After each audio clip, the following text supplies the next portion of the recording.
I thought of the joke before Caroline did, but she just cut me off. How could you know that? Kind of sounds like I thought of it before you did, and then I connected to my mind because I think before I speak. And the mind-body connection. Yeah. The mind-body problem.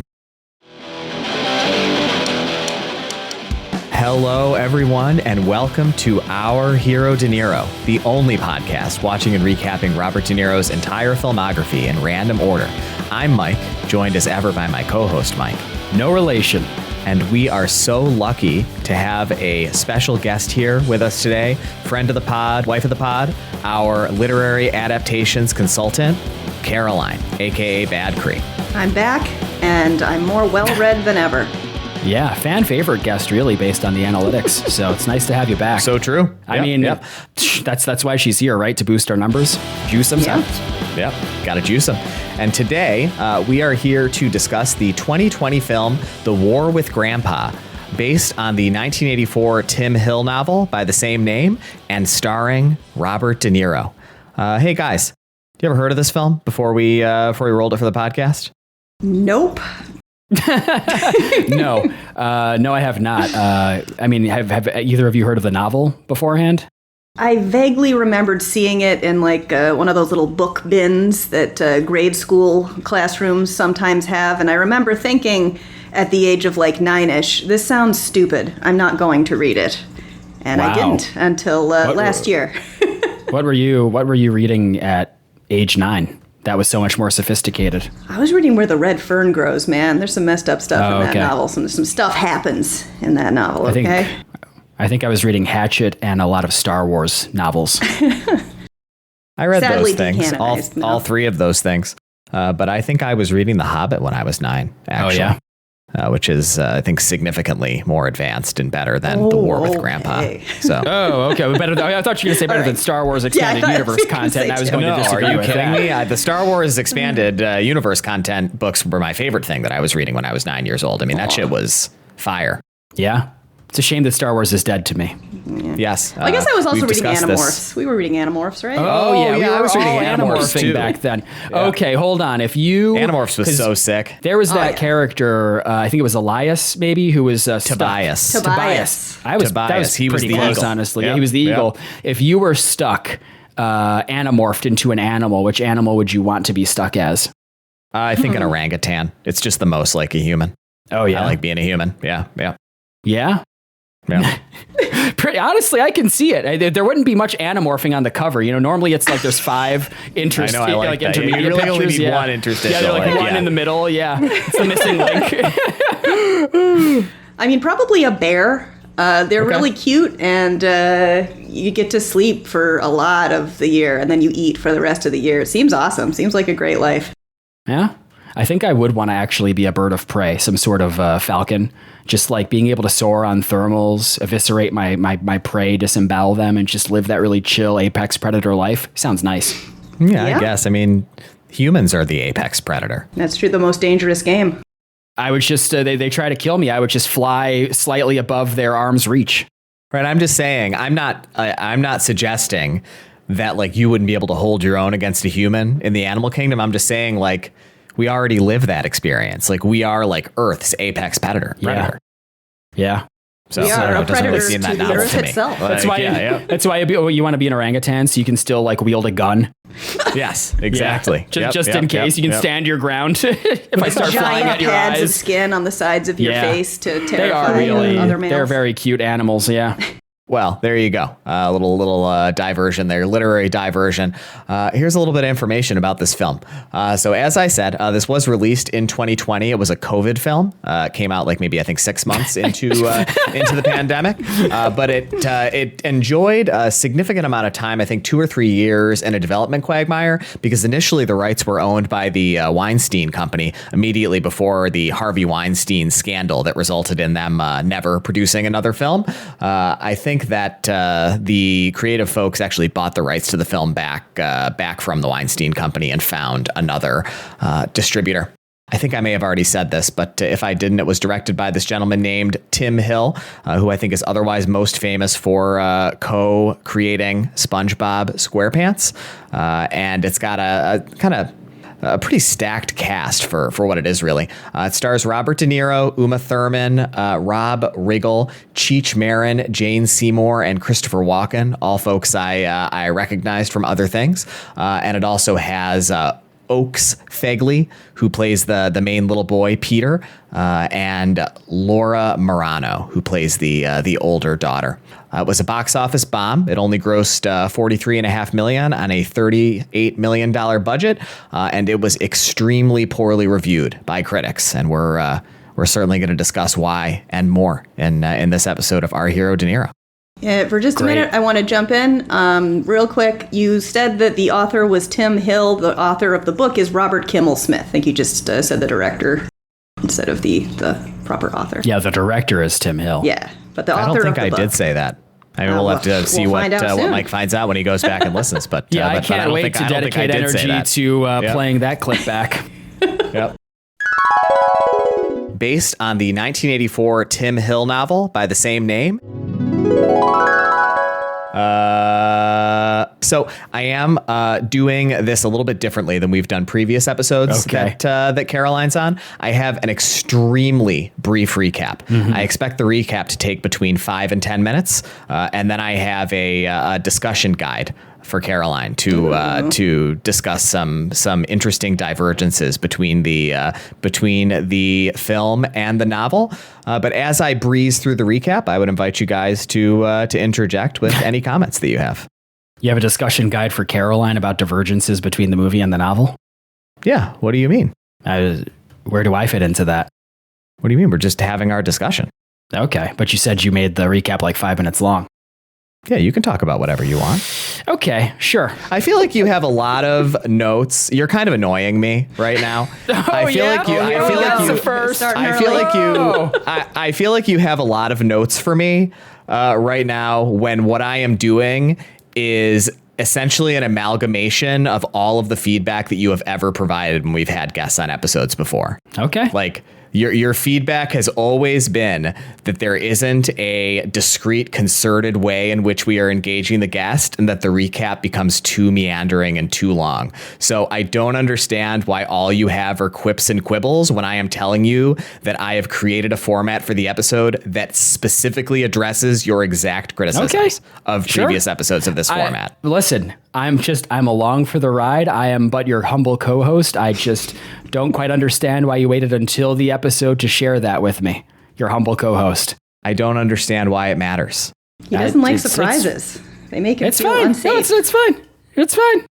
Guys, let us know what you think of this episode. Please email ourherodeniro@gmail.com. Caroline, you can't because you're a guest. You're a part of this. Okay. I want to hear from you, Caroline. I want you to tell us what you think of the episode after it's. I'm sure it's going to be great. I'm excited to talk about this movie. All right. Well, let's get right into it.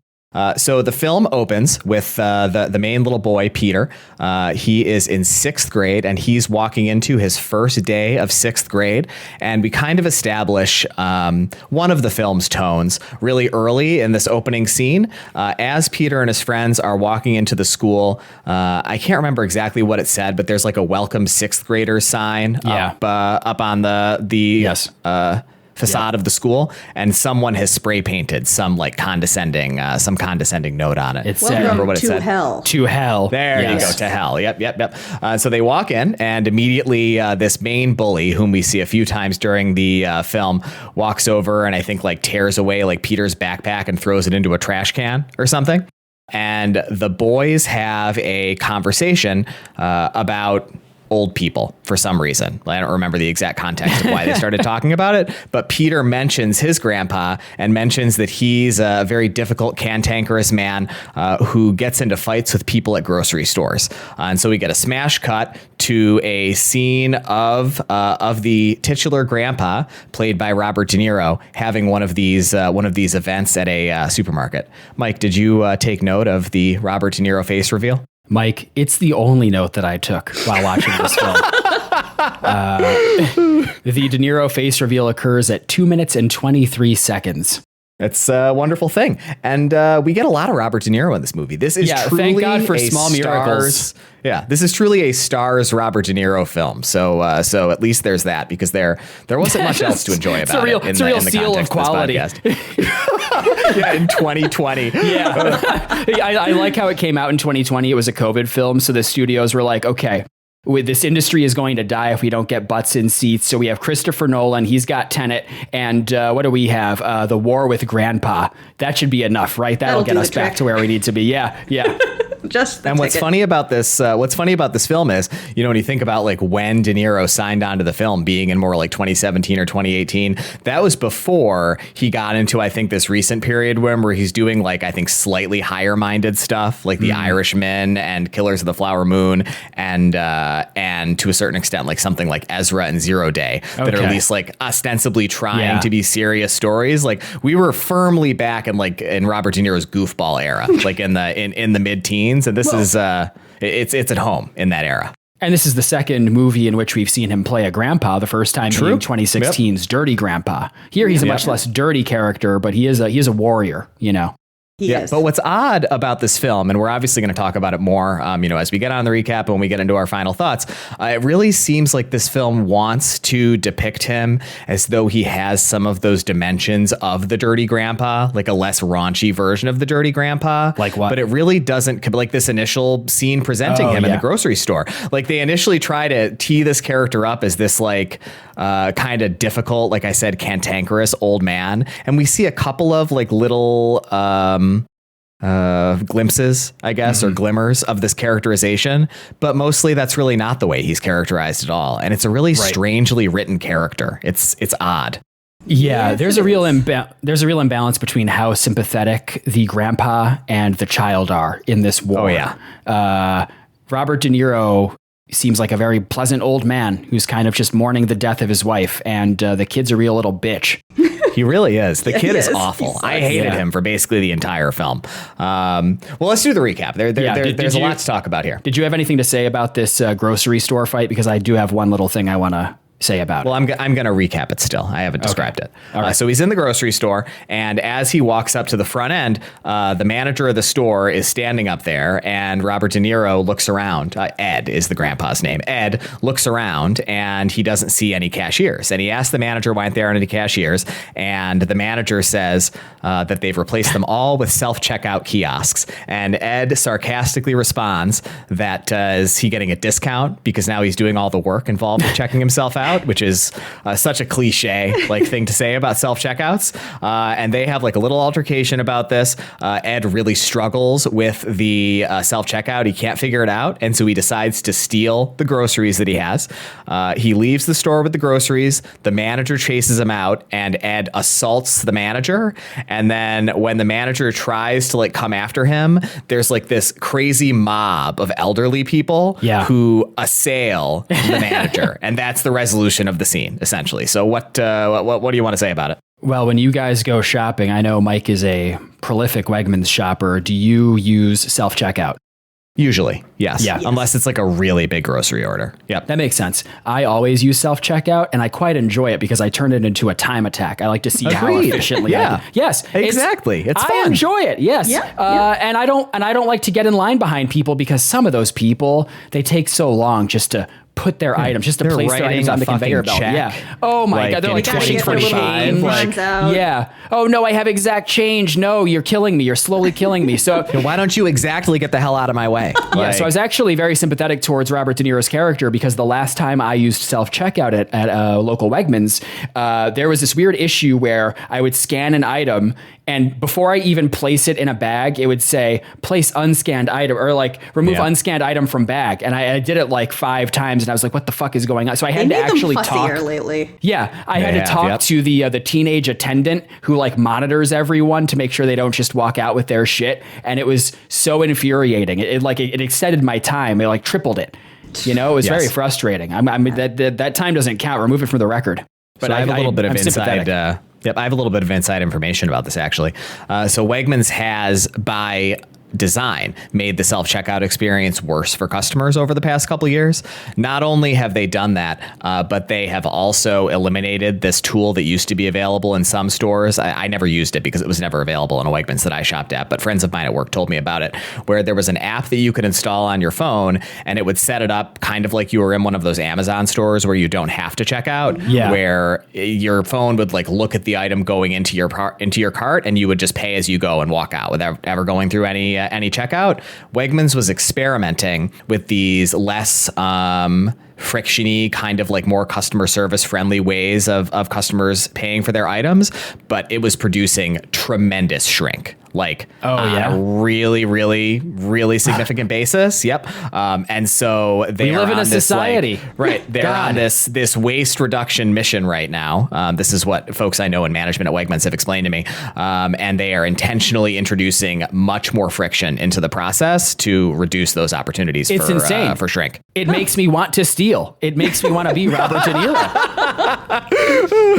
I completely agree. And this is the kind of thing where it's like, I know that like people love to say like, oh, well, there's big corporations. It like doesn't matter if you steal, but like they're not the ones who are going to pay for it. Like you can shoplift a little bit, but they are going to find a way to pass the cost of that shrink on to customers, either in the form of higher prices, less discounts, or a worse customer experience. And to your comment, we live in a society. Just follow the fucking rules. Pay for your fucking shit. You probably should not be shoplifting. I'm not the kind of person who thinks that like theft is always wrong. Like, if you like need food and you can't pay for it, like sure, go ahead, steal whatever. Like I'm not going to judge you for that. But like chances are, if you're a person who shoplifts, just pay for your fucking shit. Oh like, yeah, you could probably pay for it. I worked years in retail, and I remember when I worked at Macy's, they had a whole loss prevention department who would monitor, all the cameras and stuff. And I would see, people get busted for stealing semi-regularly, and I could never shoplift because I cannot imagine something more embarrassing than being caught for stealing like a pair of dungarees. Like you don't need those dungarees to live, like that's on you, buddy. I think you should feel deep shame and have your poster up on the wall. I agree. Yep. They have a wall of shame at the liquor store that I shop at near our house. It's right when you walk in. It just has these like as detailed as they could generate photos of people who've shoplifted or were banned from the store. And I love that. Like that's an effective store policy from my perspective. Let's shame people. I will say my grandma, may she rest in peace, would never use the self-checkout just on principle because she didn't believe in eliminating entry-level jobs. So. That's nice. Yeah. I've like heard that. I think that's, I've heard some liberal opinions of that sort. Like, why are we automating these jobs away? But it's like, I don't know, because I can do it faster and I don't want to talk to people. Maybe that's on me. Maybe that says more about me than the state of these stores. Yeah, I'm inclined to agree. And so we've gotten a kind of rundown of this character here in this scene, right? And we're going to get another scene immediately after this that is going to establish, I think, more of what we're supposed to understand as the foundation of Ed's character. And fundamentally, I think one of the biggest issues with this film is it does not commit at all to this characterization. We get this 1-2 punch, this scene first, that are supposed to be explaining what Ed is about. And to Mike's earlier comment, then he's going to have the war with the kid. And for the whole rest of the movie, he just seems like a great guy who doesn't have any issues, who's totally normal, who's like a really good loving grandpa. And none of it works at all.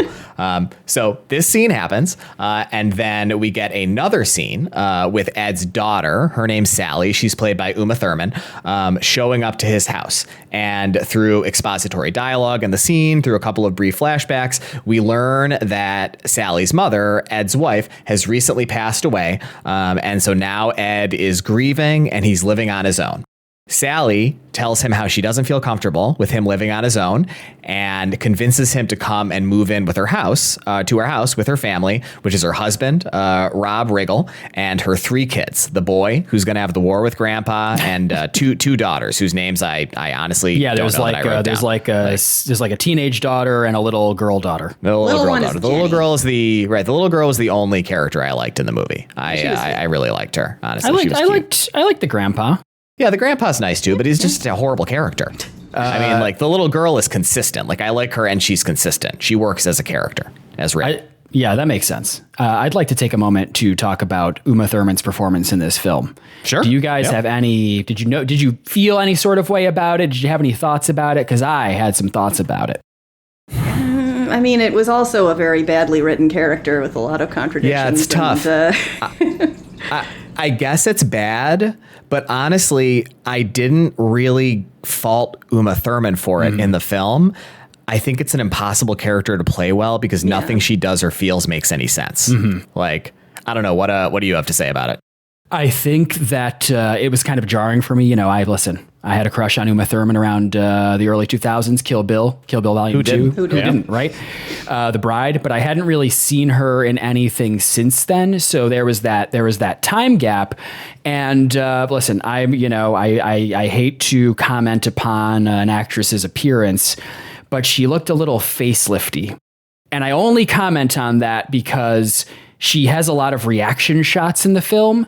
And the way that she's kind of facelifty, she's like almost her eyes twitch in a way that to me came off as uncanny. It felt like she was in like an alt comedy sketch, like she was in an entirely different film every time the camera focused on her. And I found it incredibly unsettling. It was honestly the funniest part of the film, but I felt like she was like in a different production altogether. It was odd. Did you laugh at all during this movie? Oh God, I don't think so. I don't remember 2 days ago. I think I probably had like 3 big laughs, but they weren't intended, right? Right. Like mostly I laughed at how ridiculous it all was. And we'll talk a little bit more about we'll talk a little bit more about like what the specific just sort of framing of scenes in this film was that made me laugh. But like there's something that it does that is so bizarre that like when it would happen, I couldn't help but laugh. It happens a few times during the film. I didn't notice what you're saying about Uma Thurman, but I jibe really well with the overall point that you just made, that it feels like she's in a different film. I think a big part of what's wrong with this is that a lot of the different subplots feel like they're happening in a set of different films, to be honest. Like sure do. The filmmakers, they do not commit to anything substantively or from a tone or style perspective. And so there's this just like feeling of constant whiplash happening, not even across scenes, but within scenes. This is such a disorienting film to watch. It's really bizarre as a movie. So now I want to kind of summarize what we've learned about Ed as a character now that we've had these first 2 scenes. So here are the things we know about him. So he's an asshole, right? from the grocery store. He's like a difficult, disagreeable, grumpy old man who doesn't do well with like the modern world and is cantankerous about it. And he's grieving and infirm to the point where his daughter doesn't feel comfortable with him living on his own. Now tell me true, guys. Do you feel like anything about the way he's depicted ever again in the film is aligned with either of those ways that they've framed this character? Like halfway through the movie, I was like, why didn't she feel comfortable with him living on his own? He acts like he's 50. Yeah. I feel like he is like the way that he moves, with the exception of like sitting down a little slowly when he sits down sometimes, like he seems like a fit middle-aged man. He doesn't seem like a hobbly, infirm old man at all. And like, he's really never grumpy or disagreeable for the rest of the film, basically. Even in the context of the war, he only ever displays a like warm, loving magnanimity toward Peter, who's just like assaulting him the entire film. Like it's crazy. Like, I don't know. What do you guys think about this? Yeah, I mean, you will describe things that De Niro's character does later in the film. And yeah, he seems pretty spry for an 80-year-old man. Well, they had to start with the obligatory food fight in this film that I assume was targeted at children who are about 9 years old. So big gallon smashing vibes, by the way. Did you think of gallon smashing at all? No, I never did, actually. Smashing? Yeah. You don't remember gallon smashing? Yeah, we'll watch. We'll watch it after the podcast. You should link it in the show notes. What is it? So in must have been before this film significantly. It was probably like 20 years ago, maybe like in the early aughts. There was this meme, and there's a compilation of it on YouTube that I find almost indescribably funny, where these raucous, poorly behaved kids would go into grocery stores and just I do remember this. They would throw gallons of like milk and like Kool-Aid, the drank, as it were, in a way that created a lot of mess for the people who worked in the store. I did not think about gallon smashing at all during You were this film. super into it when we first started dating. It was a real red flag. And here we are, married with a child. So Like, honestly, the joke's on you, Caroline. I I guess agree, because so. I still think gallon smashing is funny. So. God. Still a red flag. So they come back, Ed and Sally, and the way that they initially have the house set up is that Ed is going to live in the attic, but Sally is uncomfortable because, as we discussed, Ed is an infirm old man. He can't climb the stairs. And so the way that they manage this is they evict the son, Peter, from his bedroom, and he's relegated up to the attic, and Grandpa Ed is going to live in Peter's bedroom. Peter is ostensibly devastated by this. He's got to move up to the attic, I guess, but he only seems upset about it sometimes. Like, the way that he behaves about it is really inconsistent across scenes, and the attic seems awesome. So like how upset he is about it seemed insane to me. Like, I feel like if you were like a 10-year-old kid, like, you would be so pumped to live in this like weird space. Now, I actually am going to disagree with you pretty strongly here, because I was thinking when I was watching this film, and I watched it the right way. I had it projected up, 120-inch screen, very cinematic experience, the way that the filmmakers intended for it to be watched. Yeah, I'm sure they did. And I thought to myself, really, shame on Uma Thurman and Rob Riggle, because I think they should have done something to fix the attic up a little bit. Oh, the sure. Attic, They could have finished it a little better. The attic blew ass. What are you talking about? It was dark and dingy. It was totally unfinished. There are rats running around, like chewing on cables, and they just jam their 9-year-old son up there, and they don't like vacuum or anything. They don't like carpet the floor before Ed comes to take over his room. I can understand. Fix the hole in the roof that's directly over his face. Right, I can understand the resentment that the kid felt. And his bedroom is like fucking sweet. It's like nicer than my bedroom in my apartment. So I understand why he was like... your bedroom in your apartment is like basically a dark closet. So. That's true. Okay, it just for context for the citizens of De Niro Nation who are not currently guest starring on this episode, I have a 2-bedroom apartment, and I use the master bedroom as my home office because it has nice bay windows, and I sleep in the interior bedroom because it's dark, and I really only go in there to sleep. I like a dark room. It's better for sleeping.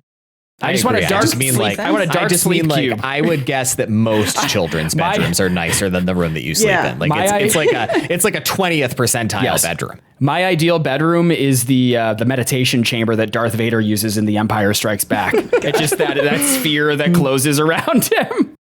My ideal bedroom is the hyperbolic time chamber from Dragon Ball Z, actually. Oh my God, Because I could just go in there and get my 7 hours of sleep, and it would only take like 10 seconds. I would be so efficient. I'd have so much more time to do activities. Yeah, what would you do? What would you do with your extra time that you gained? The extra like 6.5 hours a day you gain from sleeping in the hyperbolic time chamber?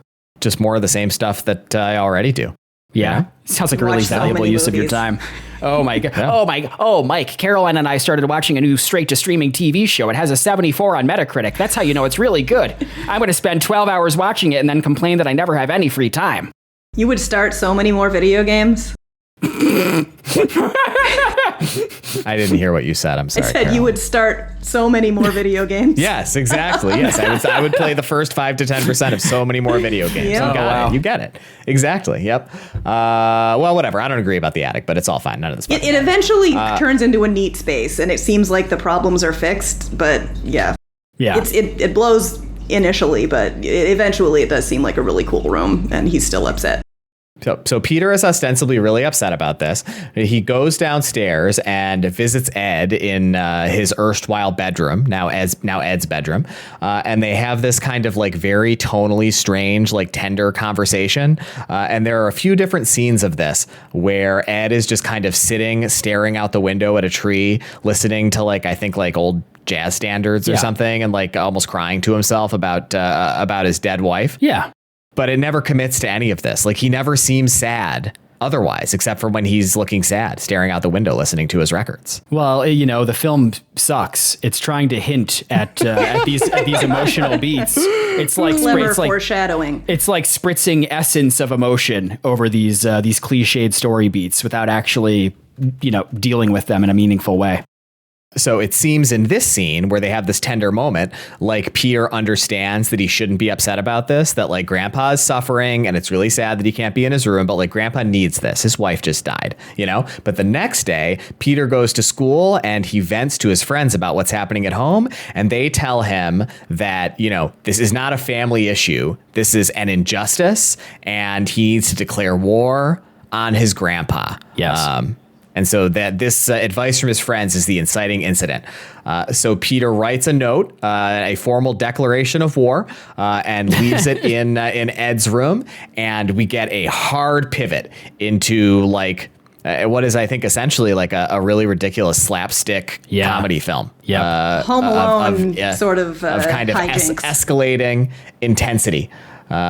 So this is the category of thing that made me laugh. Whenever it happened, I laughed. The first thing that made me laugh like this was one of the pranks that Peter plays on Ed is Ed has this jar of marbles that are very precious to him because he's a retired home builder.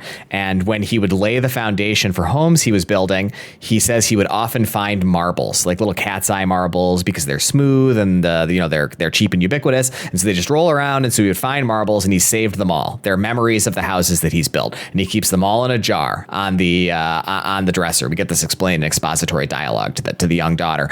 And one of the pranks that Peter plays on him is he super glues the jar to the dresser. And so when Ed goes to lift the jar up to show the marbles to the little girl, it shatters. All the marbles fall on the floor and Ed trips in the most theatrical fashion and like falls and fucking dies. Like that's what made me laugh. Like it's like if this actually happened to like an old man who was so infirm that he had to live with his daughter and evict his grandson from his bedroom, he would fucking die.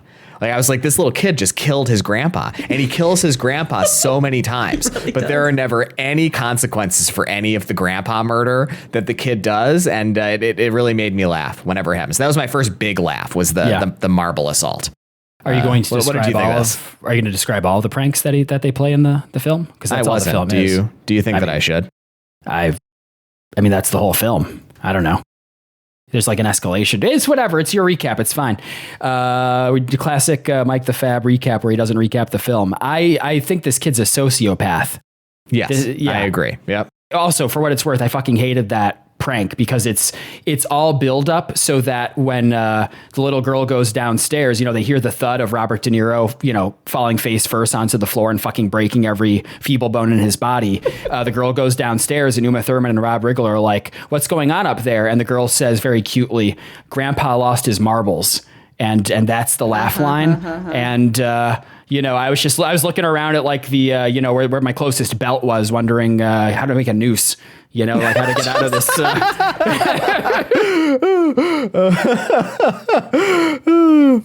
In response to this, Ed decides that he's going to fight back. He goes and he meets up with some of his old friends. Their names are Jerry and Russell. Jerry is played by Christopher Walken, and Russell is played by Cheech Marin. We get another moment here in this scene. So when Ed first goes to meet up with Jerry at his house, Jerry lives in like some garage, it looks like, that he's renting basically, and he's filled with like all this stuff that is not age appropriate for a very old man, essentially. Like it's just like a bunch of like toys and like room. It's like, he lives in like a rec room essentially. Yes. And one of the things that he has is what's this thing called? It's like a one wheeler or something, like a one wheel. Yep. One wheel. It's like some kind of like platform, like kind of like an old version of a modern hoverboard. You sound like such a boomer. What do you mean? I've never ridden on one of these things in my life. Have you? I mean, I know what a one wheel is. I wouldn't get on one of them. You fucking kidding me? Oh, I would never get on one. I don't think that I'd ever seen one of these before this film, honestly. Was this a thing? Was this a ubiquitous thing at the time? Pretty popular a few years ago. I've seen them like in malls being demoed by people. I think this was pre-pandemic though that I saw them, but Well, in any event, none of the specific detail matters. You guys write into ourherodinero@gmail.com and tell us if you know what a one wheel is, or if you knew before you looked it up after listening to this episode of the podcast. But in the scene, I turned to Caroline and remarked, and I was like, oh, like, I get it. We're seeing like Ed's going to be sad. Like, he's seeing the contrast between the life that his unencumbered friend, who maybe is like a little fitter than him and able to do more things, is living on his own, and he is all infirm and has to live at his daughter's house. But that's like never really explored at all. And it seems like Robert De Niro is in just as good shape as Christopher Walken, and there's no reason why they couldn't be doing the exact same things. Once again, it fails to commit to this idea that like Ed is a man in trouble who like needs support. Yeah, it's interesting too, because I also don't agree with your interpretation about Christopher Walken's stuff being not age appropriate, which would make sense. I think like your hypothesis would make sense if the film were clearer about that. But I feel like the one wheel was the only thing that is like weird for an 80-year-old man to have. I think if you're like a retired old guy, that's what you do. Like you fill your rumpus room with like shit like that, like all the stuff you race wanted cars, in college but couldn't like afford, race cars and a pool table, maybe and you're right. big screen TV or whatever. I don't know. My grandpa has a pool table in his basement. Yeah, I guess maybe you're right. That's fair. You're just gonna have an empty rumpus room when you're 80 years old. I don't know if I would have a rumpus room. You're gonna say I have no need for such childish things. I've been 80 since I was 38. Since I didn't know what a one wheel was on the Our Hero De Niro podcast. Slept too long in your hyperbolic time chamber and you came out 80. Yep. So he has this conversation with his friends. They encourage him to fight back against his grandson. And so Ed agrees to the declaration of war and proposes some rules, essentially meant to prevent collateral damage, which just are roundly ignored for the entire conflict. We get a bunch more pranks. Peter sabotages Ed's shaving cream and replaces it with I think like fast hardening foam fast of some sealing, kind or something. Yep. He destroys his record player. Oh man, hold on. You're gonna speed through this. The foam moment is when Rob Riggle sees Robert De Niro's penis. I was gonna say it. I was going to come back to it, but sure. There's nothing. That was not telegraphed in any way. I'm sorry. That's the way that you want to do it. So yes, in the shaving cream scene, we get the first of I think 2 times, right, where Rob Riggle sees Grandpa's penis. So the first time is here. In this scene, where he's trying to get the shaving cream sealant off of his face, and so he's just kind of slapping his face. And I was wondering if we were getting like a Raging Bull reference here, actually, but like it didn't commit to that at all. I wish they presented the final script to you for like a rewrite pass, because I think you would have really elevated the material. You would have been like, guys, what are you doing here? Like, you have Robert De Niro here. Right. Like, you have Robert De Niro punching himself in the face. Like, let's do a Raging Bull thing. Like, you guys got to listen to Our Hero De Niro. Come on. Little kids love Raging Bull. Exactly. So as he's punching himself in the face, Rob Riggle comes in, and we should describe Rob Riggle's character a little bit. So his character is the oafish sitcom dad, right? Like, that's the way that he's played. He's like an architect or like some kind of like interior designer or something, but the work that he does in this space is really unglamorous and like really unsexy and boring, and he's just kind of a chud, I guess, a little bit. And Ed doesn't respect him at all, like very openly. He does not respect him as his son-in-law. And so Rob Riggle comes in and sees him punching himself in the face and exclaims in some way, and Ed turns around, and as he turns around, I think his robe opens, right? He was just wearing a bathrobe. His or towel falls drops. off. That's right. He's wearing a towel around his waist. Right, he's wearing a towel and his towel drops. And Rob Riggle's like, surprise Pikachu face about seeing his dad's dick. Well, father-in-law. So my he question, calls him dad for the whole movie. But that there's a difference there in relationship. You know, it's Uma Thurman's dad. So my question to you here is, you know, Rob Riggle reacts. He has a panicked reaction to seeing Robert De Niro's old hog. And my question for you is, do you think that was the panic of like, oh, it's like old and shriveled and gross, or like, oh shit, I feel intimidated because Robert De Niro's hog is bigger than mine? I didn't think it was either of those things. I thought it was just like prudishness. I didn't want to see my father-in-law's dick. Like, I don't think it has anything to do with the quality of the dick. You wouldn't have a thought about like the size, shape, or level of wrinkliness of said dick. You wouldn't be like, oh shit, that's huge. Oh God, he's got a monster. I don't understand what we're trying to do here in this discussion. I'm just wondering. Is this a discussion about why we think Rob Riggle reacted the way he did, what we think Robert De Niro's penis is like, or what we think the character of Ed's penis is like, irrespective of Robert De Niro's Rob Riggle's reaction. You know, what is that reaction? What is What's that his face? character motivation? You know? Right. His character motivation is just that he is uncomfortable with the situation. I don't think it has anything to do with what the penis is like. I think he's just like a slightly prudish nerd, and he's like, oh, I really didn't want to see my father-in-law's dick. I don't think it signals anything about what the penis was like. I mean, I think this is why you're not in A-list films like The War with Grandpa, because I think if you're a serious thespian, you think through these things. You have conversations with your co-stars, your scene partners, and you say, okay, and when the towel drops and I see your hog, you know, what's my reaction? Am I reacting to a huge hog or a small hog? You know, is there big bush or no bush? Describe the hog. Describe I just the don't hog. think that's relevant at all. That's interesting. It would not have any effect on my reaction. I've seen my father-in-law's penis, and I have. Let's explain the context. Why? Please explain. We've gone to the gym together, and he's an old man, and so he just walks around the locker room completely naked, thank you. That makes a lot of old men sense. do. That makes a lot of sense. The reaction that I had to it, which is reflective of my general disposition, which is pretty stoic. Was smart. No reaction. Reaction at all. I had no reaction. And like the fact that I had no reaction had no relationship to what the penis was like. That's just like the kind of person that I am. Like, I was in the locker room. I knew that it was possible that I might see an old man's penis. And I was like, when that happens, I'm not going to react to it. And similarly, Rob Riggle's character in the scene was in the bathroom with his father-in-law in a towel and thought, well, if I see his penis, I'm going to feel really panicked about that. Like, it didn't matter what the penis looked like. That's just like what the guy is like. He's the kind of guy who would have that kind of reaction to something like that happening. We don't know that. Maybe he wouldn't do know have that. No, well, you don't know that. We would need Rob Riggle to see multiple old men penises and be able to judge, you know, based on the differing reactions. It's fine. Well, we'll get the Mythbusters on it. Oh my God. And so that there's one other time when he's going to see his penis.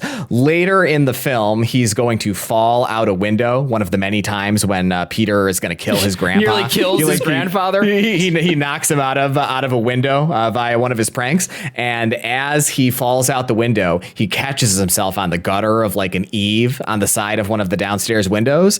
And I think that time maybe he's wearing a bathrobe, right? And the bathrobe opens up and Rob Riggle happens to be standing inside looking out the window. And he again has surprised Pikachu. I just saw my dad's dick face about seeing it out the window. Both the scenes go on forever too. Like, oh yeah, they're so really many shot reaction.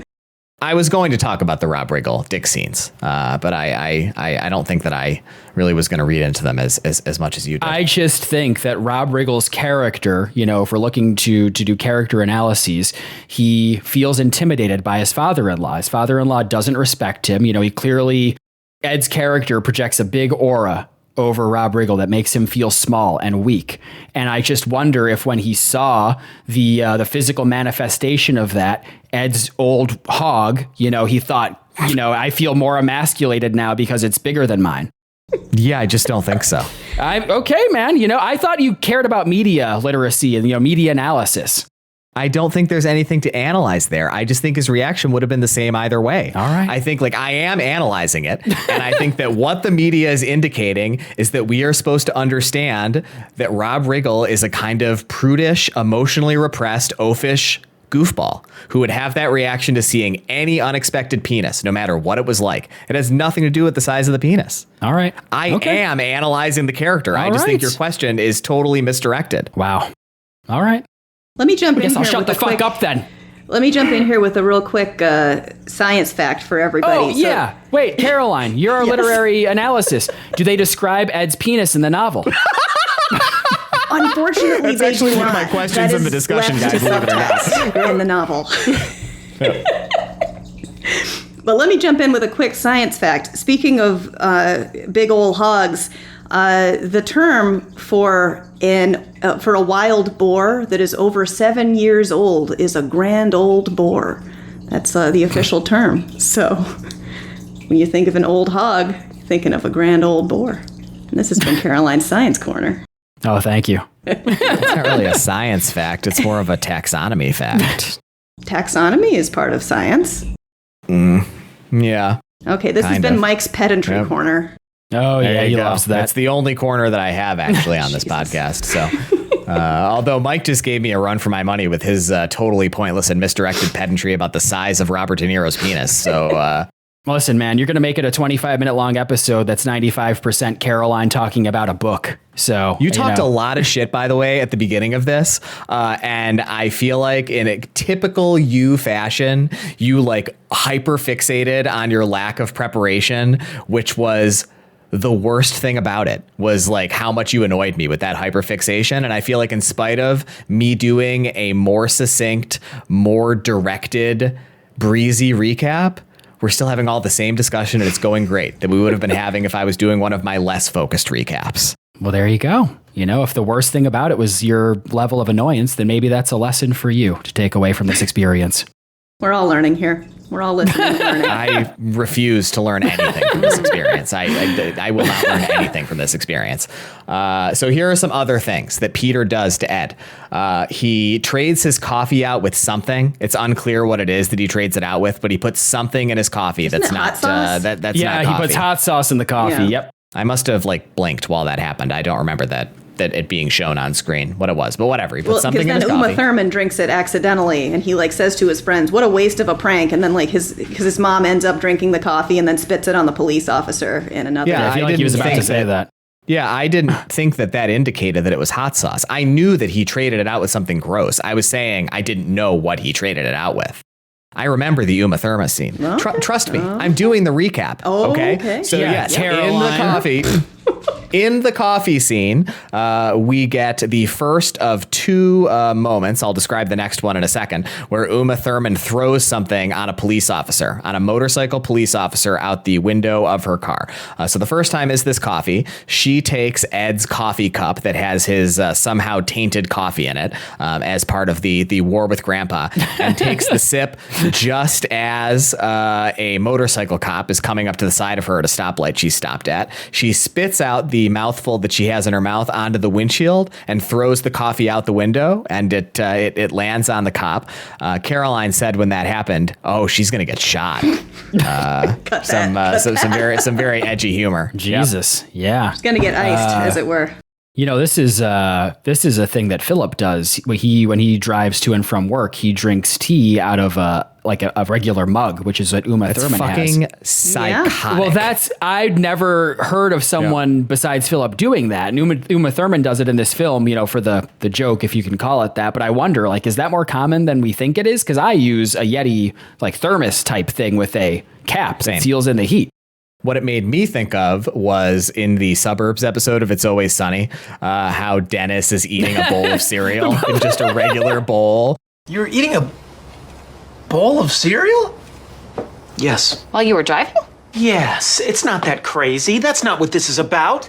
Well, it's a little bit about Yeah, that. there's a high spill factor if you drive. Actually, it's a lot about that. But honestly, like drinking your hot drink out of just a regular mug while you drive is only like 30% less ridiculous than the Dennis cereal thing to me. That seems like an insane thing to do, to drink an uncapped hot liquid while you drive. Like best case scenario, you're going to make a mess. Worst case scenario, you're going to get like 160 degree liquid on your leg and burn yourself. Like it seems just like a really stupid idea. Well, I feel her like name best is, case scenario, even if nothing goes wrong on your commute, you're going to lose a lot of heat on the way to your destination. Well said. Yep. Her name's Uma Thurman, not Uma Thermos. Oh, that's good. That's a Oh yeah, that's real good.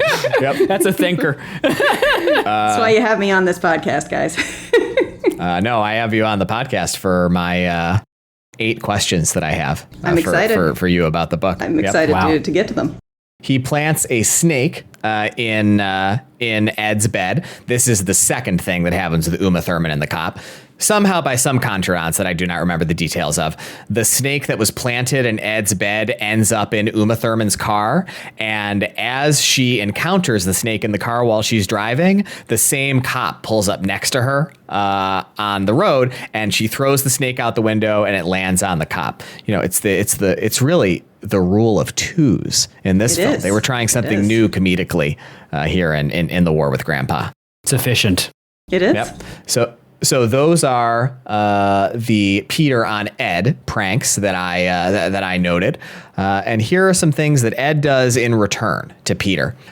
He writes a fake essay, which for some reason Peter still reads out loud in his classroom. Instructed to. He can't add So words. I didn't understand this. I didn't understand this in the scene.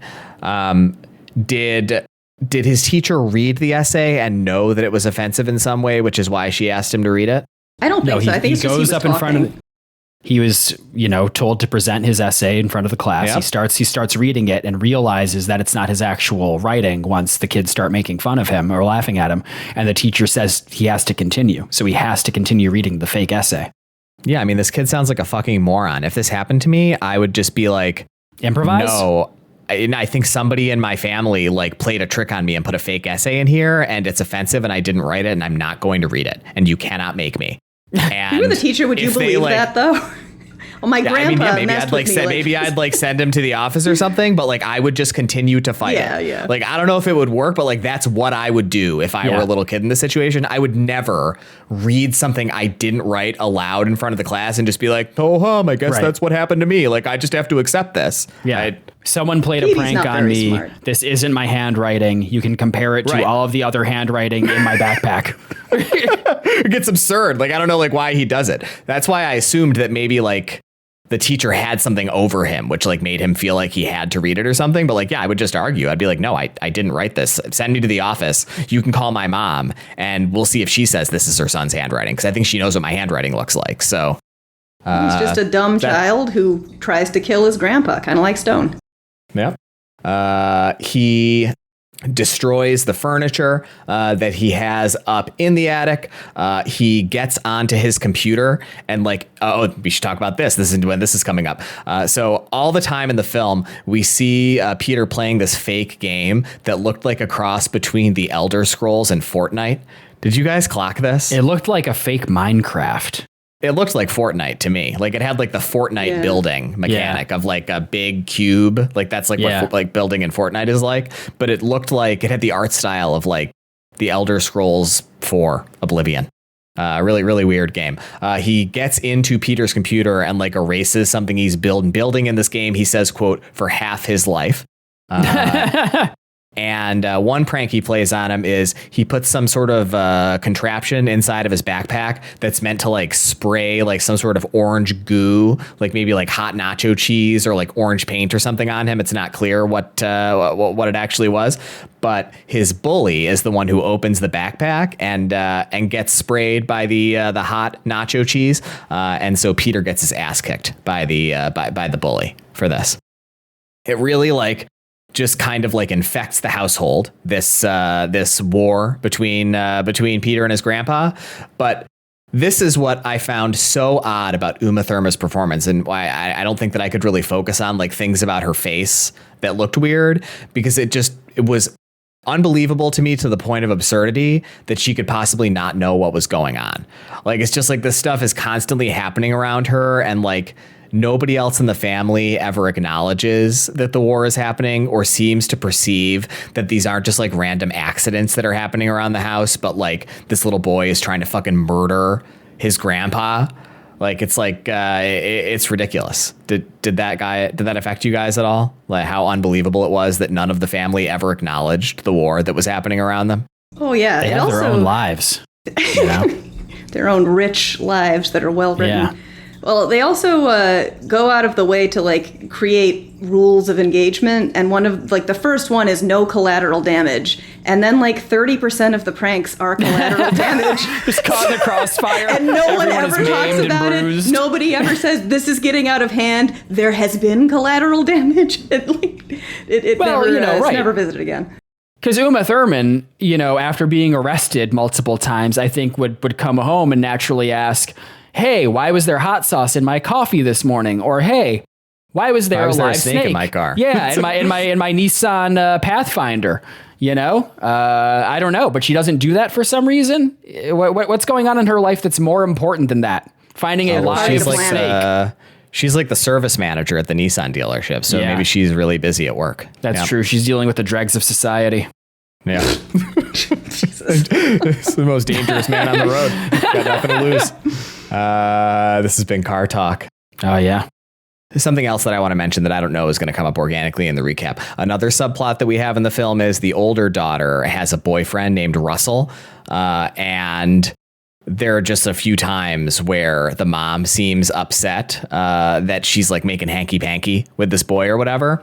And there's this kind of emotional scene that once again is totally inconsistent with the way the grandpa is characterized, where Ed tells Sally that he doesn't think that she should be so hard on the older daughter for having a boyfriend and shouldn't get between her and her boyfriend, because when Arthur is Rob Riggle's dumb dad's character's name, when she was dating Arthur when she was young, Ed really didn't approve of him and let Sally know that he felt that way, and it drove a wedge between them and stole 2 years of time together from him before he was able to like get back in her good graces from that awkwardness. And once again, the way the grandpa is depicted is as like so wise and so emotionally intelligent and so earnest. Like he just seems like such a great guy.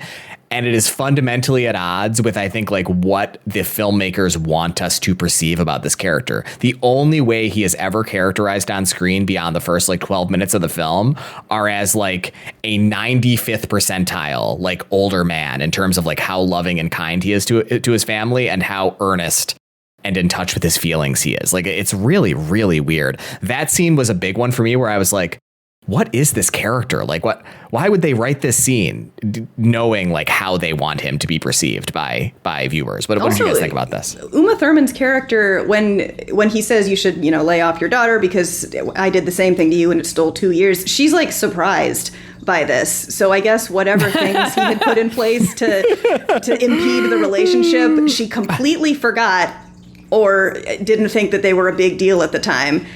So it's like, it seems like it isn't even a big deal to her, but nobody ever learns anything from that. And she doesn't like reconsider her life and doesn't think, well, I didn't think it was a big deal, so I guess I'm doing the right thing. And this will all come out in the wash.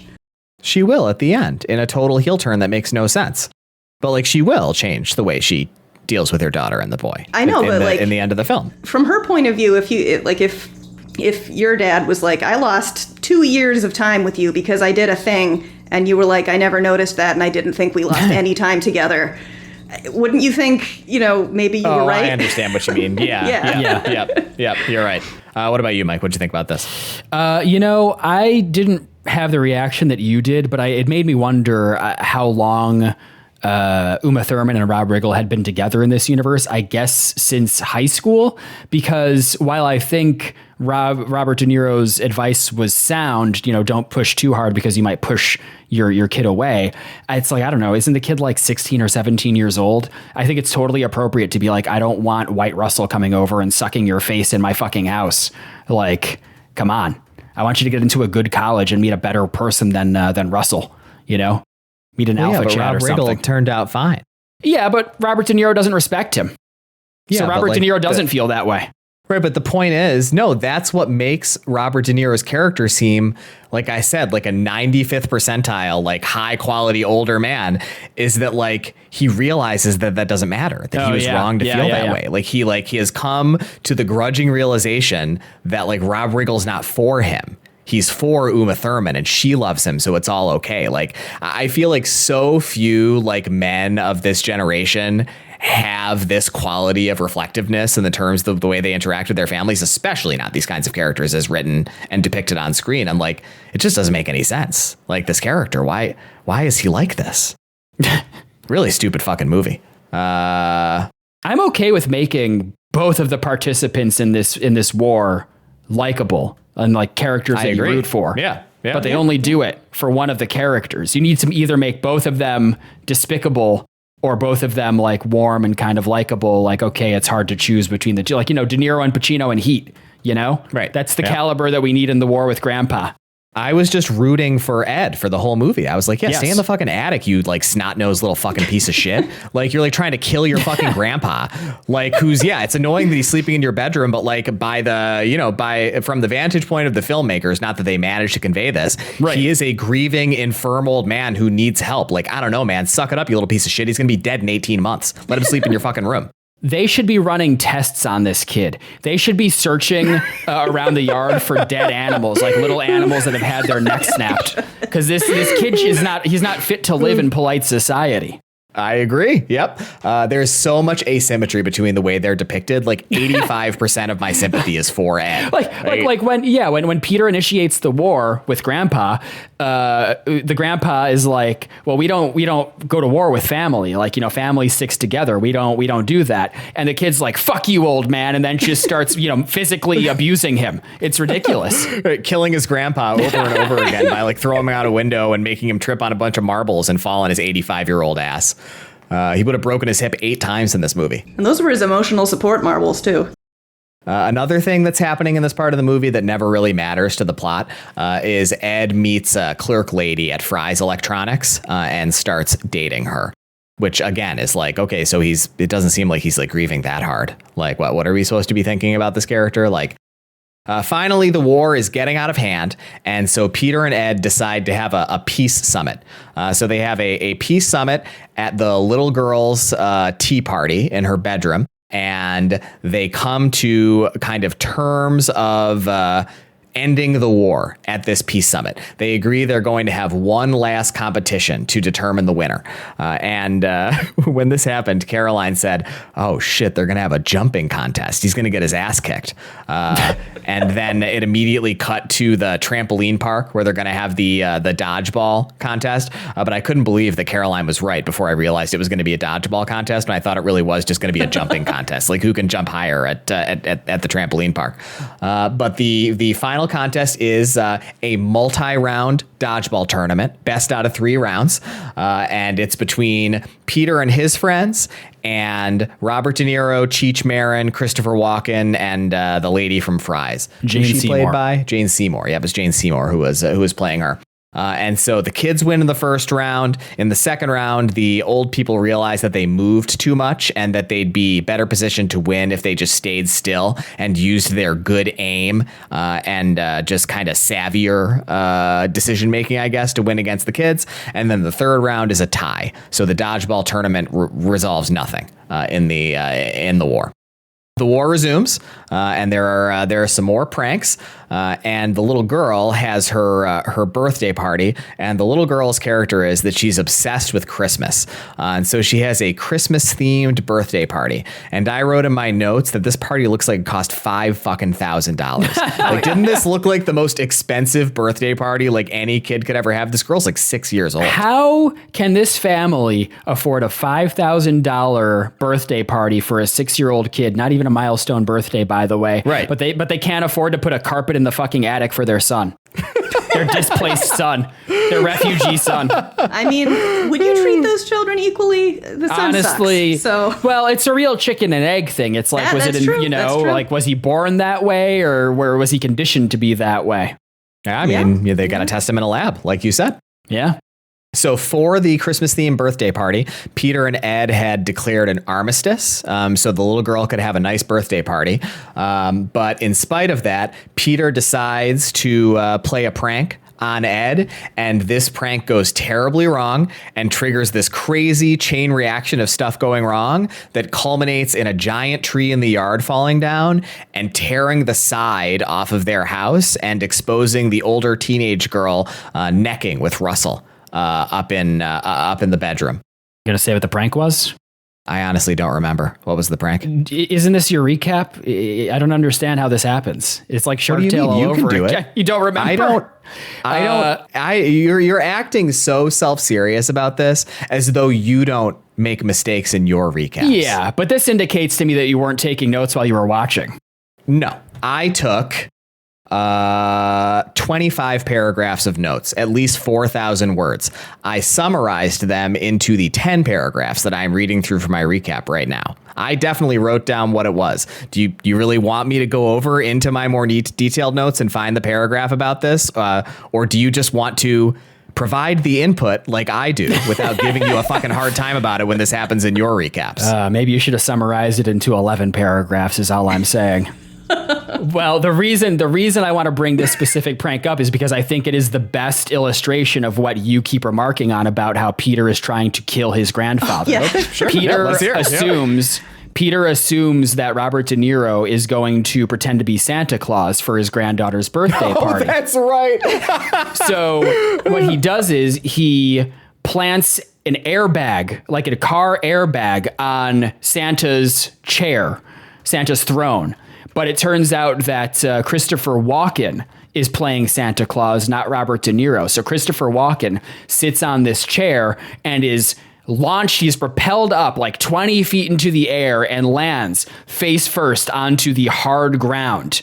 And, after a few seconds manages to stand up, which I don't think would happen in real life. I think he would be fucking dead. I think he would be leaking blood from every orifice. But he gets up and fortunately he walks it off. But like that to me was the most perfect illustration of how sociopathic Peter is as a character. Airbag, it was like a fighter jet seat ejection. Right. You wouldn't do that to Goose. You wouldn't do that to someone in perfect health. Like you wouldn't do I that wouldn't to do an that athlete. to you if we were having a prank war. You're gonna do that to an 80-year-old man? Jesus Christ. And that was his backup prank. He was like, in case my grandpa tries something, I have a little something rigged up, just in case, but I won't be the first one to move in this situation. So the party is ruined, and we finally see the culmination of the impact that the war has had on the family. But it just fundamentally doesn't work from a sort of narrative thrust perspective because it didn't build at all. We just get this insane crescendo and suddenly everybody's really upset about how bad the war is, but no character has reacted to it besides Ed and Peter at any point in the film before this moment. And it's ridiculous. Ed is upset. He feels really bad about his part in this. So he leaves and he goes to a house that he built that's for sale. I didn't mention this earlier, but maybe 20 minutes before this, Ed had taken Peter to a house that he'd built and told him about how in every house that he ever built, while he was putting up the walls, he would have one of his employees take a picture of him and his dead wife, and he would put the photo inside of the wall. So in every house he's ever built, there's a picture of him and his dead wife. I choose this man's dead wife. And so when they can't find Ed, Peter says, I think I know where he must be, and assumes that he's gone to this house. So Peter goes there with his family and goes into the house and delivers this speech about how war is bad and he learned that he should love his grandpa and whatever. And Ed agrees to come back and move back into... I love how this is the emotional climax of the film. It's Peter learning things that literally everyone who isn't a sociopath just innately understands. I shouldn't try to kill my grandpa. Right. War has severe collateral costs, and you shouldn't try to kill family members. And so Ed agrees to move back home. And we get a little coda at the end. Ed is living back in Peter's bedroom. The war is over. Everybody's getting along well. I didn't mention one thing that happened before this final scene. The last thing I want to talk about with Uma Thurman and Russell. So we see Russell one more time. He is kind of hanging out outside of... I think a hospital, right? Ed is there, getting checked out from the ways that he got hurt during the final altercation. Yeah, the collateral damage at the final altercation at the Christmas party. And Uma Thurman sees Russell outside the window of the hospital and goes out and brutally fucking assaults him.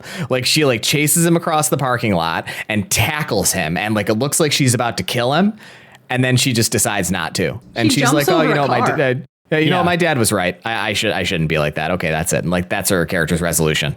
She's like Robert Patrick in Terminator 2, the way she runs and jumps onto this teenager.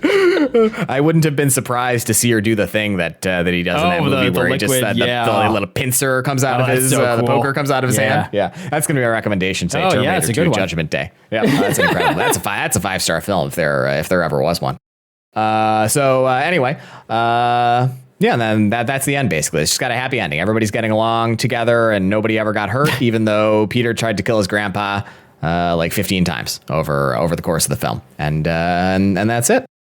So I have some questions about the book, Caroline. All right. I have some answers. Are you ready? I am. All right. So just to restate, this film was based on a 1984 novel by the same name.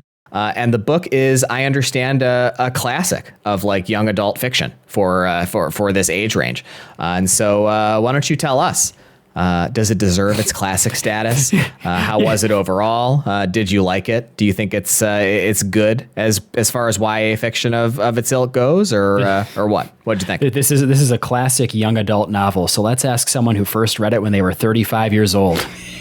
I think I'm a much better judge of things for children now that I am not one. Well, like I said, when I was 9, I thought the title sounded stupid and didn't want to read it.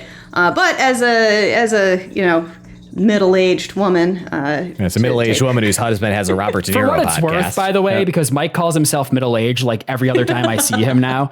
I looked this up, and middle-aged is generally regarded to start at 40.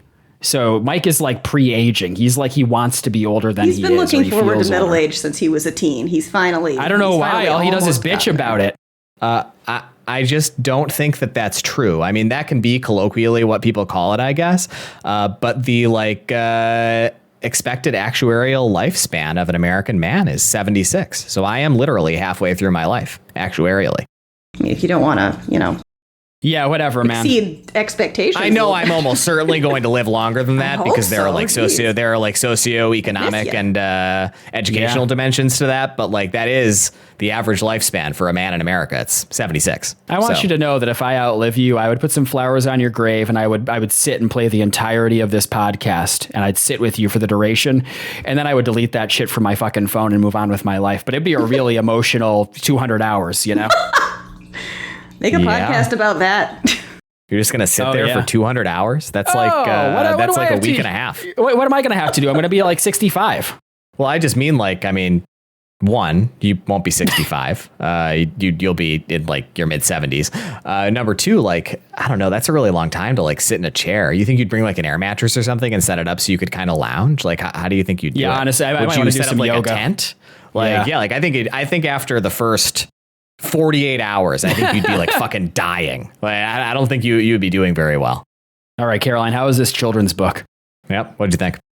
So I actually really liked it. I thought it was a very nice book, very tight. It's like 150 pages, so it's real easy breezy.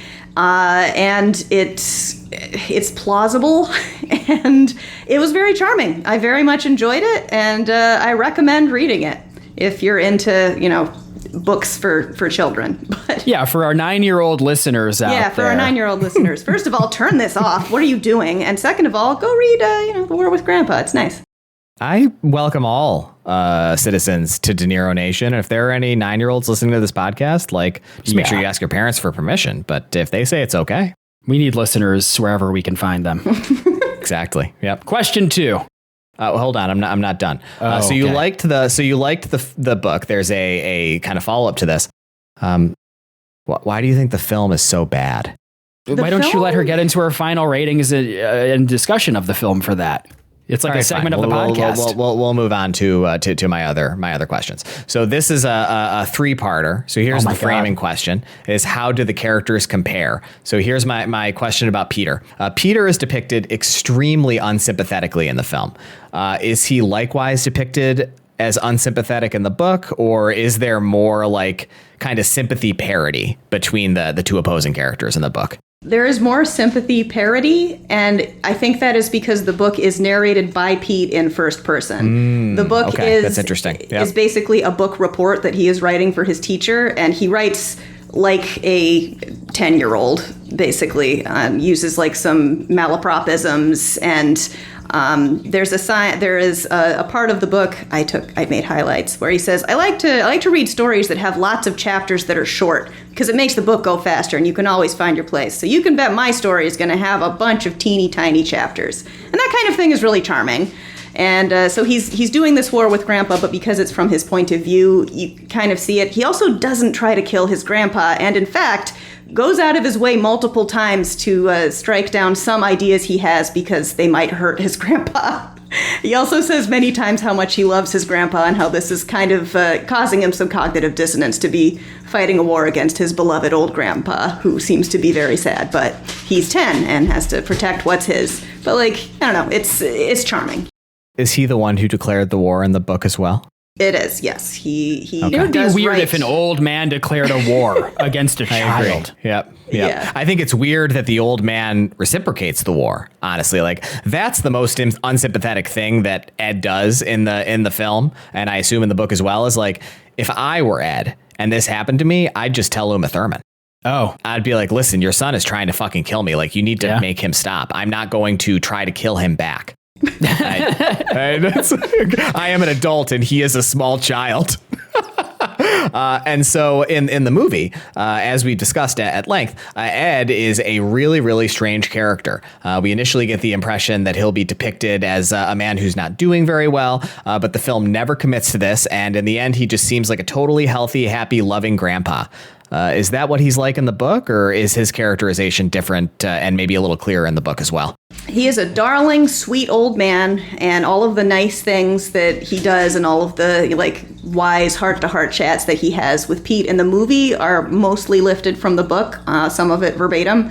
And the only villainous thing that he does is smack Peter across the face for being a little asshole. So it was the 80s. That was a different time. I was just about to say it was the 80s. That wouldn't play so well now, but and it's not that even, acceptable. I still think he should have hit that kid. Are you kidding me? Clearly, whatever discipline that Uma Thurman and Rob Riggle were imposing upon this child wasn't effective. The kid needed a smack across the face. Well, the grandpa goes out of his way to say I did not choose this. I was living in Florida with your grandmother. She very recently died. I didn't really have a choice to come up here, and I have a very bad knee. I'm actually infirm in this book and cannot do stairs. So I really didn't take your room. You should be taking this up with your parents. Also, I had to share a bed with my brother when I was little, and we were poor, and I was grateful. So who are you to be all upset that I took your very own room from you? You still have your own room. It's just in a different part of the house. And in the book, the room is called a guest bedroom. It is in the attic, but it's like a finished guest bedroom, and it is fine for him to be there. He just wants his room on principle. So, and even in the same chapter, the boy's like, well, I mean, you'd think I tried to hate him after he hit me, but he is my grandpa and he's very sad and his knee hurts. So I understood why he did it, but the war is still on. So it's interesting. Yep. So in the movie, we get some very precise framing for the war, right? There are essentially articles of declaration. There are rules, which to your guys' joking comments earlier are violated constantly. We get a peace summit. We get an armistice. We get a resolution to the war. Is this the way the war is used as a framing device in the book, or is it more formalized in the film? It's a little bit more formalized in the film. The grandpa doesn't really play along for the first few pranks. Petey, in the movie, he has a radio on a little car go into his room and wake him up in the middle of the night. In the book, he sets an alarm clock to go off at 3 a.m. and his grandpa's like, all right, very funny, this needs to end. Then he steals his grandpa's slippers. Okay, this very funny, this needs to end. Then his grandpa smacks him and feels very bad about it the next day and says, I've really lost my sense of humor since my wife died, and I should really be seeing the humor in this. If you want a war, this sounds fun. This sounds a lot more fun than staring out the window being sad. So yeah, I can mess with you a little bit if you want to play hardball. But it's in a messing around sort of way, and no one has tried to kill anybody else. So the pranks are very, very low level. Nobody even comes close to getting hurt. And yeah. You've kind of inadvertently answered my next question. That was what I was going to ask. Is if the Thank pranks you, in the Caroline. movie, if the pranks in the book are are the way they are in the film. So that makes a little bit more sense, I think, as a story. Okay. I will say he does specifically think of putting a snake in his grandpa's bed or a gerbil or something, but that is what he decides against. He's like, if I did that, it might give him a heart attack and then he would die. I don't want to kill my grandpa, so I will not put any animals in his bed. But the movie That's really was nice. Why not? We should do that. Also, what happened to that snake? Book I think Peter the snake sounds died. like a good kid. Yeah, yep. And it's his friend's yeah, I mean, snake. they definitely fucking killed that snake, man. Yeah. That snake assaulted a police officer. You think that if they caught that snake didn't get euthanized? Like, Snake yeah, he got lives that snake do not killed. matter to anybody. I felt bad for the snake. So, you know, the film has, I think, a thematic perspective, right? That just like doesn't work very well. What the film is about thematically is about learning that loving and caring for your family are more important than being like covetous of things that you think you're entitled to. Is that what the book's about as well, or does it have a different kind of general thematic framework? No, that's more or less what it's about. And Yeah. What else could it be about? yeah. It's a war over a bedroom. And I don't know if you have a question later about how the war eventually ends, which is a much better and more heartfelt ending. Do you want me to say what that is? Yeah, don't Yeah, give sure. any ideas for more questions. Yeah. Well, in the movie, the war ends because people end up in the hospital and everybody finds out about the war, and Uma Thurman loses $6,000 on the Christmas birthday that she made for her favorite daughter. And in the Was book, it really $6,000 in the book? that does not happen in the book. Like, there's no, Okay. there is no. she's part- talking Oh, in I'm the sorry, movie. I misunderstood In the you. movie. Gotcha. Yep. In the book, the grandpa's biggest prank on Petey is he moves all of his stuff and then sets his alarm clock 15 minutes later and eventually makes him late for school. Like, his shoes are in the wrong place, and everywhere that he goes to look for his thing is a note about, he basically sends him on a scavenger hunt for all the things he needs to get ready in the morning. And this is very stressful for him because he doesn't like being late, but that is the worst thing that happens to him, is that he's late for school and then feels upset about it. So in retaliation, he steals his grandpa's dentures. And their final altercation, as it were, is the grandpa comes and says, "Where are my dentures?" But because he can't speak, and he's covering his mouth because he doesn't want Pete to see what he looks like without dentures. And Pete is still just doesn't get it, doesn't understand that he is like torturing a very old man who doesn't deserve this, and it's like, "Give me my room and I'll give you my teeth." His grandpa removes his hand and he sees his old, infirm grandfather's sunken, dentureless face, and he feels so horrible about it that he says, "I'm so sorry, the war is over, you can have my room, I feel horrible. This got way out of hand," and comes to that conclusion himself that, like, this is just an old man, like, what are you doing? And then the grandfather says, "You know, we need to think of a way that both of us can be happy. I build houses," which has been established for both the entire book and the entire movie. "Why don't I just fix up the basement and I'll live in the basement, and then you can have your room back and your dad can move his office to the attic and everyone will be happy." And that's what happens.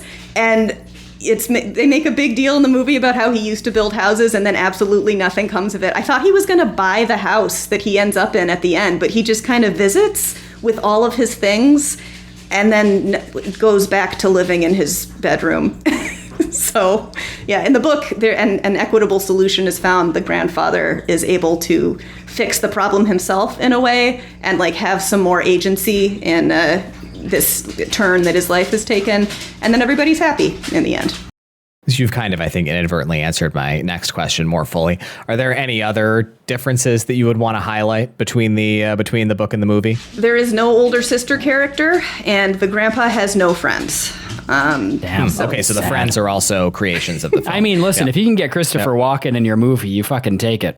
Oh, yeah. Christopher Walken is one of the only things I like about the movie, actually. I think his character is pretty funny. I I think he's- really loved his outfits. Like, he was just like a really cool old man. Oh, Jenny also in the book, the little sister, is not obsessed with Christmas. She's just some girl. And Yeah, in the movie, that confused me because I didn't know where the fuck they lived, so I wasn't sure if her Christmas obsession was seasonally appropriate or if it was just a weird I was also thing. confused about that for a Yeah. while. Yep. I thought maybe they lived in like the Southwest or something North where it was Pole. always summer. Yeah. No, I thought it might be December, and it was just one of those places where that's what December looks like. And finally, do you think the filmmakers understood the book? I think that perhaps one of the writers at one point understood the book, because they did lift parts of it out of the book, like verbatim, and like the talk that he has with his grandfather at the house, where he says, "I realize war is bad and war hurts people and people get," like, he says that after he sees his grandpa without the dentures, like pretty much word for word. And then I think that too many other people got hold of it and was like, there are not enough food fights in this movie. There are not enough snakes. There are not enough explosions. And there aren't enough fatalities. So we need to add that in. And I'm sure that that will make the movie more profitable. And they were all wrong. So thank fucking God it didn't. Like, that is like really justice, I think, that really this was is a flop. I think that's really nice. Yep. Okay, well, that's great. Thanks, Caroline. And so with that, that is our recap and discussion of the book and film. So what did you guys think? We'll start with you, Caroline, as the guest. What did you think of The War with Grandpa? I thought that the film was terrible. I thought that it was just a misstep in every possible way. Shouldn't have been made. And Robert De Niro did a great job, as usual, with the dog shit that he was given. But yeah, a horrible movie, not worth seeing, and I think I'm going to give it 1.5 stars. Okay, there you go. 1.5 stars from Caroline. Mike, what about you? What did you think of The War with Grandpa? Yeah, I'm also going to give this film 1.5 stars. This felt like a straight to Nickelodeon movie that just managed to get a theatrical release. I mean, you didn't stop at all to talk about the cinematography or score or any of the things that make it a film, but they were all terrible. Agreed. The lighting and staging was so flat. It really did feel like a cable sitcom for children. And the music was so cloying and on the nose. It was incredibly distracting in a negative way. The protagonist was unbearable, as we've, spent a lot of time discussing in this episode. And it was mean-spirited. It was lazy slapstick. Like, slapstick is fine. Slapstick can be done well, but this is not an example of slapstick done well. The supporting cast felt totally wasted. I mean, everyone in here, Uma Thurman, Rob Riggle, Christopher Walken, et cetera, et cetera. The tone was irritating, and there was just no sense of stakes or growth. The emotional climax felt totally unearned, and it's one of these films that is not incompetent enough to feel fascinating, but it's also so boring. It's like too boring for me to truly despise it and give it a 1 out of 5. So I'm landing on a 1.5. Bad film. What about you, Mike? That's interesting. I am going to give it a 1. I'm kind of surprised that you guys are giving it a 1.5, actually. I looked back at the list of films we've watched, and I've given 2 1s. I think you've only given 1, Mike. The 2 1s that I've given were, unsurprisingly, to Killing Season and Savage Salvation, which are definitely the 2 worst films that we've watched for this podcast. And I do think this is as bad as those in its own way. It's just a different genre type of film, I guess. I appreciate the color that you've added about the way that it's done technically, because we talked mostly about the performances in the script. But yeah, I mean, everything about it is really bad. I remarked in the first 2 minutes of the film just how sincerely I hate the way it looks. It looks like a cheap direct to USA Network movie. It looks like a particularly bad one. The way that it's lit is so flat, but the color grading is done in this extra vivid way that makes it look so cheap. It's so ugly. And the music sounds like cheap sitcom music. It's just a technical disaster. It's so bad in every way. And then beyond that, we've done to death just how terrible the script is. It's so bad. None of these characters make any sense. There's ostensibly 2 protagonists whom we're supposed to feel are in a conflict for us that has emotional stakes, but one of the characters is completely loathsome, and the other one comes out pretty scot-free and just looking like a great guy who I really loved at the end. And it's horrible. It doesn't work at all. The slapstick comedy is too grounded in realism because of the way most of what happens in the film is depicted realistically. And so, yeah, every time one of these crazy things happens to Ed where he should have died, it just it seemed ridiculous to me. It doesn't work at all. And I think that ironically, how good Robert De Niro's performance is one of the things that ruins the film the most. He's playing this character so straight with so much gravitas. He's playing him in this kind of late career Robert De Niro grandpa old man way that he plays these kinds of characters that just I think innately makes you sympathize with and love him. And he feels out of place in the film. It's supposed to be a goofy slapstick comedy, but De Niro's performance almost creates more tension with the rest of what's happening in the film, and it's like he should have done a worse job, honestly, for this movie to be good, because he's really acting his heart out in this role in service of just one of the worst scripts I have ever seen depicted on film, and so this is instantly one of the worst we've watched for the pod, and I'm gonna give it 1. So there you go. It's beautiful. Beautiful. And so with that, do you guys have anything that you would recommend instead of The War with Grandpa? Caroline, we'll start with you. I do. So if you are into slapstick but not murder, I would recommend not going live action. So I am recommending the 2009 stop-motion animated fantasy adventure comedy film, A Town Called Panic, which was originally, I think it's a Belgian movie. It's in French, directed I was going by- to say, I've never heard of this in my life. Yeah, no, you haven't. Originally Panique au Village, and it's a very cute film about a toy cowboy and a toy Indian, and the hijinks that they get into when they try to make a birthday present for their roommate horse. If you like movies that are marketed the way that The War with Grandpa is marketed, you will not like this film. But if you hated this film, maybe you would like this film because it's actually good. It's a really frenetic, fun, slapstick film, and it's all stop motion with a bunch of like toys. And it's cute. And so I recommend it for a children's slapstick movie. Great recommendation. Thanks, Caroline. What about you, welcome. Mike? Yeah, you know what I like about your recommendation, Caroline? I looked it up on What? Letterboxd, and it's only 74 minutes long. Yeah. The price is right. The price You is kidding right. me? Watch it I tonight. mean, listen, I watch your recommendations when you make them to me, and I am more disposed to watching the short ones rather than the Yeah. long ones. So that's great. I will regret watch it. that at It's some cute. point.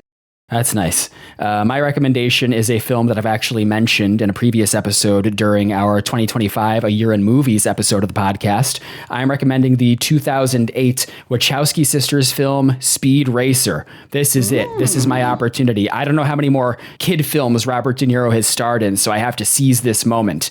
For those who don't know, this was their adaptation of the classic 60s anime, and it was fairly misunderstood upon release. I was one of the people who watched it way back when and didn't really appreciate it for what it was, but I did rewatch it in 2025 and I absolutely love it now. It is hyper stylized, sincere. It is emotionally affecting. It is exciting. The climax of the film it's really perfect stuff. It's pitch perfect. It's like postmodern filmmaking. I actually read about how the Wachowskis, that was a deliberate decision on their part. They felt that they could get away with making a postmodern blockbuster for kids because they felt that children were less rigid in the ways that they think about art than adults who have, seen more films over the years. It has a great emotional core, and I don't know, I just think it's a really unique blockbuster experience that works for people of all ages. Well, maybe like older kids. A younger kid, like someone your daughter's age, couldn't watch it because there's some cartoonish kind of violence. But I think it's an absolutely phenomenal film and one that I will watch many times before I ever even look at the poster for The War with Grandpa again. So I'm going to send you the poster of The War with Grandpa every day until I die 15 years before you, and you have to listen to this entire podcast. Yeah, my The grave. War with Mike. That's your declaration Mike. of war. Well, yeah. So my recommendation is Speed Racer. Mike, what about you? That's a great recommendation. I am going in a totally different direction from you guys. I am going to recommend the 2017 Greta Gerwig film Lady Bird, which is a favorite of mine. The reason why I'm recommending it is because number one, I hate slapstick comedy, so like it's not something that I would ever be interested in watching, even when But what it if was it's stop done motion well. and Polish? Yeah, I've seen that movie that Caroline recommended, by whatever, the way, sorry. and I didn't like it. So it's not the kind of thing that I like. But Lady Bird is trying to do a lot of the same things thematically that the War with Grandpa is trying to do, and it does them really, really well. At its heart, Lady Bird is also a story about a child learning that her older adult family members from whom she feels some alienation or estrangement are also human beings with their own rich inner lives, and kind of agency and value as people, like a child evolving out of solipsism, I guess, as it were. And it has a lot of, I think, aesthetic similarities with The War with Grandpa as well. They're both very bright films with kind of like cheerful, sunny cinematography. And they both have scores that are a little breezy. John Bryan did the score to Lady Bird, and we love great. John Bryan here on the pod. Like, yeah, he's a really good composer at doing the kind of music that this film was trying to do. And I really love Lady Bird. It's a very, very emotional coming of age story. It was Greta Gerwig's directorial debut, and I think it's the best thing that she's ever directed. It's a fucking hell of a lot better than Barbie, and it's a great movie, and I love it. I could not possibly recommend it more enthusiastically. So you should not watch The War with Grandpa, and you should watch all three of the films that we've recommended here, because I think they each have something to give you that's better than this turd that we had to watch this week. Yeah. And with that, I guess we will go into the roll. Mike, what are you hoping to roll this week? Every week, our chances increase that we're going to roll Silver Linings Playbook. So I feel like now more than ever, it's time. Well, you cue it up. Let's see what we're watching. All right, I'm going to roll now. Well, I rolled number 25, which is Mad Dog and Glory from 1993. I've never heard of this in my life, but apparently it's an American crime drama film directed by John McNaughton, starring Robert De Niro, Uma Thurman, Bill Murray, and David Caruso. You ever hear of this? Produced by Marty. No, I have not. Okay. Well, that's pretty cool. No, I've never heard of this at all. That sounds really interesting. I hope it's good. I hope so too. It's got a 79 on Rotten Tomatoes, and it's a Roger Ebert 3.5 star. Well, that's really good. It's probably not terrible. And if you're watching along with us, it's also only 97 minutes long. So I think that's really wonderful. Are you kidding me? I'm going to knock that. I might watch it twice back to back, do a little double feature with itself. Just so you don't feel like you're getting away with something. Exactly. Like if I watch a movie that's less than 100 minutes long for this podcast, I feel like I'm stealing something from De Niro Nation. You watched so many long Scorsese movies last year that you feel incomplete if a movie is less than 3 hours long. And there you go. That's really exciting. I guess we will see you all next week for another Uma Thurman film, Mad Dog and Glory. And so with that, I guess we are finished. I would like to thank you, Mike, for being here with me, my lovely co-host on this podcast. And I would like to thank you, including you, Caroline, all of the citizens of De Niro Nation, for joining us week in and week out, and just being here along with us on this journey through this wonderful filmography. I'd like to thank you, Caroline, aka Bad Cree, my lovely wife of the pod, friend of the pod, for our podcast art. And I would like to strongly encourage you, citizens of De Niro Nation, to subscribe and rate us on your podcast listening platform of choice. 5 stars only, please, because this podcast is, in its way, kind of the opposite of The War with Grandpa. Right. Mike has a real human child. I don't. This podcast is my child, so don't rate my child lower than 5 stars. Or it'll grow up like Petey. Oh my God. Can you imagine if this podcast is like Petey when it's 9 years old? It's not good. That would be awful. I would like to invite you to peruse our social media links. That is at allmylinks.com/OurHeroDeNiro. And hope you will join us next week for an episode on Mad Dog and Glory. Thanks, everybody. Bye.